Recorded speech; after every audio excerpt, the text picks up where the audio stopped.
ಆನ್ಲೈನ್ನಲ್ಲಿ ನೀವು ಖರೀದಿಸುವ ಹಣ್ಣು ವಿಷವಾಗಿದ್ರೆ? ಇದು ಯಾವುದೋ ಕಾಲ್ಪನಿಕ ಪ್ರಶ್ನೆ ಅಲ್ಲ. ಕರ್ನಾಟಕದಲ್ಲಿ ವಿಷಕಾರಿ ದತ್ತೂರಿ ಹಣ್ಣು ಮತ್ತು ಬೀಜಗಳನ್ನೇ ಆಹಾರ ಪದಾರ್ಥದಂತೆ ಆನ್ಲೈನ್ನಲ್ಲಿ ಮಾರಾಟ ಮಾಡ್ತಿರೋದು ಪತ್ತೆಯಾಗಿದೆ.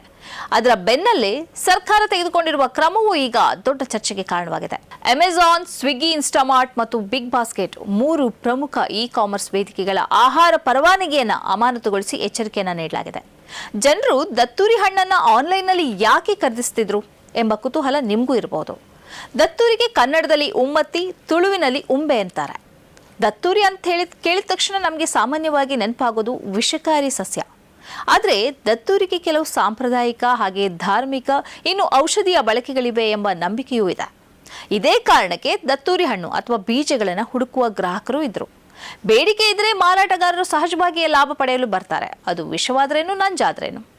ಇದೇ ಬೇಡಿಕೆಯನ್ನು ಬಳಸಿಕೊಂಡು ಕೆಲವರು ದತ್ತೂರಿ ಹಣ್ಣು ಅಥವಾ ಬೀಜಗಳನ್ನು ಆನ್ಲೈನ್ನಲ್ಲಿ ಪ್ಯಾಕ್ ಮಾಡಿ ಆಹಾರ ಉತ್ಪನ್ನದಂತೆ ಮಾರಾಟ ಮಾಡ್ತಿದ್ರು. ಎಲ್ಲಿಯವರೆಗೆ ಅಂದರೆ FSSAI ಪರವಾನಗಿ ಅಥವಾ ನೋಂದಣಿ ಸಂಖ್ಯೆಗಳನ್ನು ಕೂಡ ಬಳಸಲಾಗಿತ್ತು. ಆದರೆ ಇಲ್ಲಿ ಪ್ರಶ್ನೆ ಕೇವಲ ದತ್ತೂರಿ ಮಾರಾಟ ಮಾಡಿದ್ದು ಯಾರು ಅನ್ನೋದಲ್ಲ. ವಿಷಕಾರಿ ವಸ್ತುವನ್ನು ಆಹಾರ ಅಂತ ಗ್ರಾಹಕರ ಮುಂದೆ ಇಟ್ಟಿದ್ದು ಹೇಗೆ ಎಂಬುದೇ ದೊಡ್ಡ ಪ್ರಶ್ನೆ.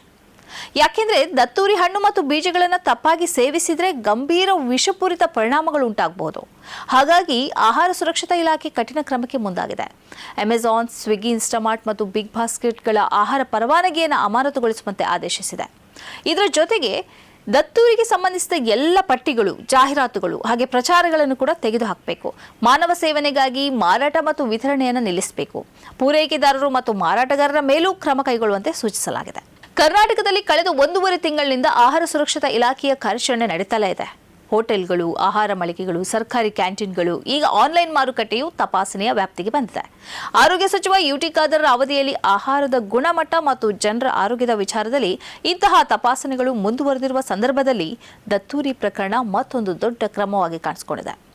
ಇಲ್ಲಿ ಒಂದು ವಿಚಾರವನ್ನು ಸ್ಪಷ್ಟವಾಗಿ ಹೇಳಬೇಕು. ದತ್ತೂರಿ ಸಸ್ಯದ ಪ್ರತಿಯೊಂದು ಬಳಕೆಯನ್ನು ಸರ್ಕಾರ ಸಂಪೂರ್ಣವಾಗಿ ನಿಷೇಧಿಸಿದೆ ಎಂದಲ್ಲ. ಮನೆಯಲ್ಲಿ ಪೂಜೆಗೆ ಬಳಸುವುದು ಒಂದು ವಿಚಾರ, ಸಾಂಪ್ರದಾಯಿಕ ಬಳಕೆ ಮತ್ತೊಂದು ವಿಚಾರ.